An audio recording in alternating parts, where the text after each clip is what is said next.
Kembali berjumpa dengan video pembelajaran geografi yang pada kesempatan ini saya masih akan membahas mengenai dinamika kependudukan. Subbab yang akan saya sampaikan dalam video ini adalah tentang proyeksi penduduk. Mari kita mulai. Apa sebenarnya proyeksi penduduk itu? Artinya adalah perhitungan jumlah penduduk di masa yang akan datang berdasarkan asumsi arah perkembangan fertilitas, mortalitas, dan migrasi. Apa manfaat mengetahui proyeksi penduduk bagi suatu negara atau manfaat menghitung proyeksi penduduk di suatu negara?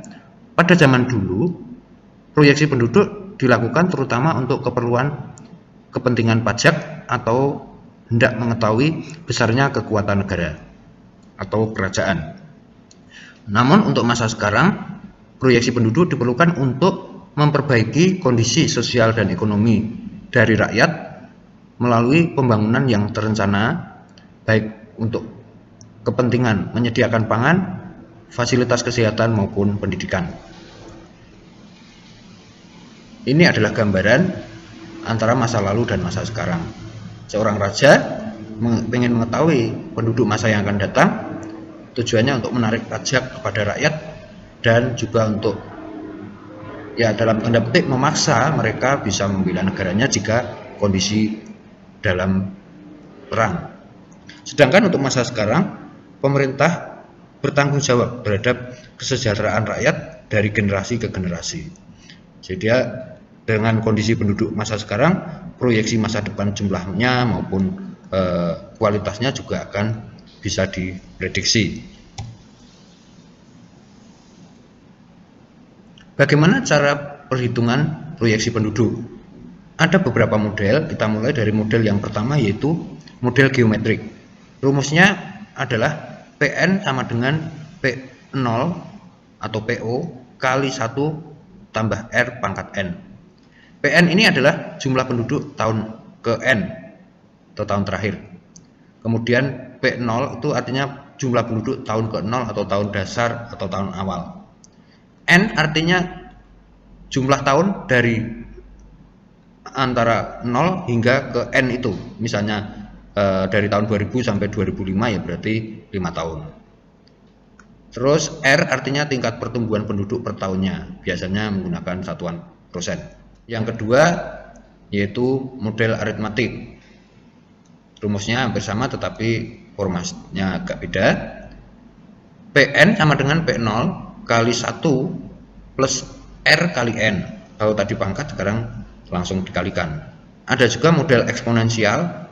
PN sama dengan P0 kali E pangkat R kali N. Jadi ada beberapa model atau rumus yang dimodifikasi sehingga nanti hasilnya pun ada sedikit perbedaan.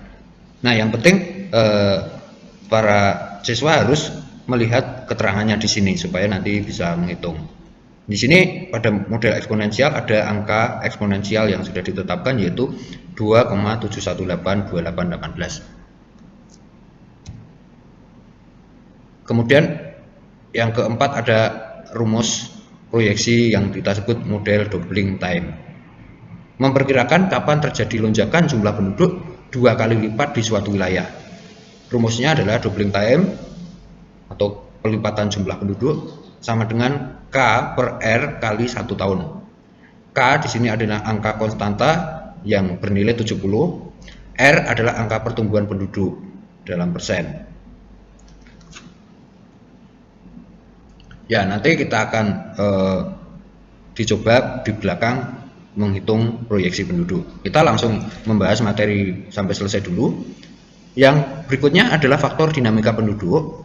Ada 3 seperti video sebelumnya sudah kita singgung, yaitu natalitas atau fertilitas atau kelahiran sama ya. Kemudian yang kedua mortalitas atau kematian, dan yang ketiga itu migrasi. Natalitas artinya jumlah kematian per 1000 penduduk setiap tahun, faktor yang pertama. Kemudian mortalitas jumlah kematian per 1000 penduduk setiap tahun, dan yang ketiga migrasi yaitu pergerakan atau perpindahan penduduk dari satu tempat ke tempat lain. Nanti kita akan bicarakan satu persatu. Langsung saja pada natalitas atau kelahiran. Apa saja faktor yang mempengaruhi ada dua faktor, yaitu pronatalitas dan antinatalitas. Pronatalitas artinya faktor pendukung kelahiran, dan antinatalitas artinya faktor penghambat kelahiran. Apa saja yang mendukung kelahiran? Artinya di sini adalah mempercepat pertambahan penduduk, yaitu kawin usia muda.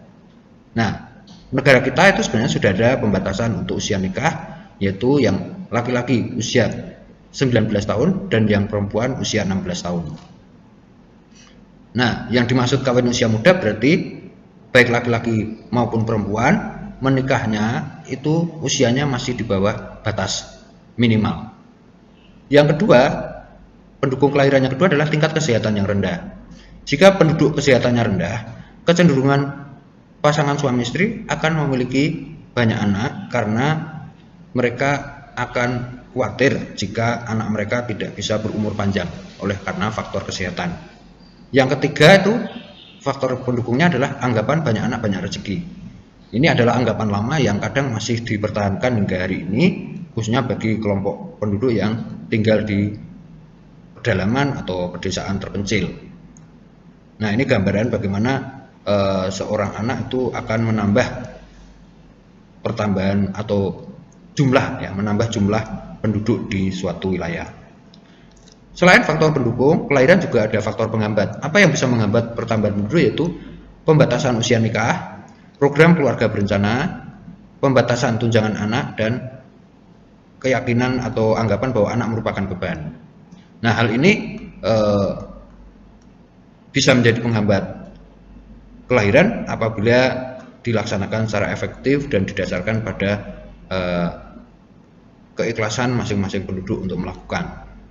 Karena negara tidak bisa melarang atau mengatur setiap keluarga tentang hak mereka memiliki keturunan. Tetapi paling tidak kita mengetahui bahwa kelahiran itu perlu diatur, dibatasi agar pertumbuhan penduduk itu bisa terkendali. Cara mengukur kelahiran. Ada beberapa cara. Yang pertama, angka kelahiran kasar atau growth birth rate. Growth birth rate dihitung dari jumlah kelahiran atau jumlah anak yang lahir dibagi jumlah penduduk kali K. K ini adalah konstanta yang bernilai 1000. Kemudian yang kedua, angka kelahiran menurut umur atau age specific birth rate, disingkat ASBR. ASBR sama dengan jumlah kelahiran kelompok umur tertentu dibagi, maksudnya di sini jumlah anak yang lahir dari wanita kelompok umur tertentu ya. Kemudian P ini adalah jumlah penduduk wanita kelompok umur tertentu dikalikan K. Sekarang yang kedua yaitu kematian atau mortalitas. Apa saja yang mendukung dan menghambat kematian? Yaitu mendukung dulu, yaitu kurangnya kesadaran masyarakat mengenai pentingnya kesehatan. Orang jika tidak menyadari pentingnya kesehatan, maka orang tersebut tidak akan memiliki umur panjang karena cenderung juga relatif lebih terancam kesehatannya. Yang kedua, gaya hidup tidak sehat dan mungkin dia juga pengguna narkoba, itu juga memperpendek umur. Yang ketiga, kurangnya fasilitas kesehatan yang memadai, baik itu rumah sakit, peralatan kesehatan maupun obat-obatan. Yang keempat, sering terjadi kecelakaan lalu lintas. Yang kelima, terjadi bencana alam yang mengakibatkan korban jiwa.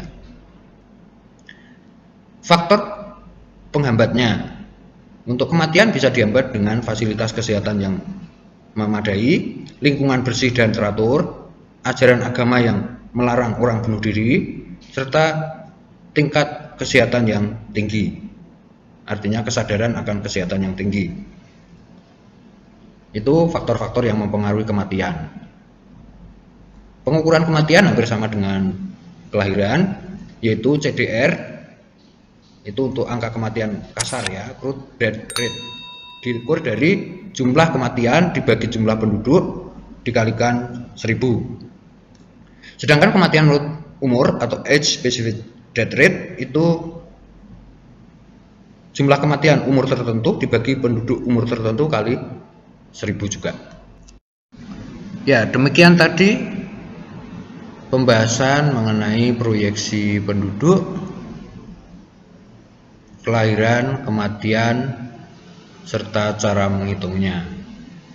Di sini ada latihan tentang proyeksi penduduk. Semoga para pemirsa bisa memahami bagaimana menghitung proyeksi penduduk.